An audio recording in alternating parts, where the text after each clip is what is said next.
QR code তৈরির জন্য play store থেকে একটা অ্যাপ্লিকেশন ডাউনলোড করব।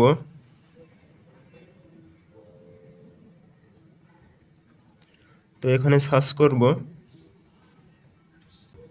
QR code and barcode scanner.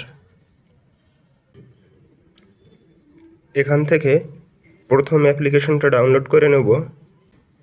এখানে আমার ডাউনলোড করা আছে, এখান থেকে ওপেন করব।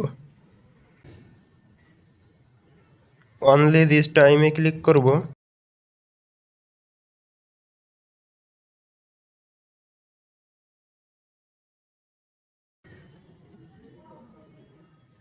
এখানে উপরে 3 লাইন মেনুতে ক্লিক করব। এরপরে ক্রিয়েট কিউআর কোড এখানে ক্লিক করব। এখান থেকে ইউআরএল টেক্সট বিভিন্ন এগুলো দিয়ে কিউআর কোড তৈরি করা যায়। তো আমরা এখান থেকে টেক্সট দিয়ে কিউআর কোড তৈরি করব। বাকিগুলোও একইভাবে তৈরি করা যাবে। এখানে টেক্সটে ক্লিক করব, তারপরে এখানে কিছু একটা লিখে দেব।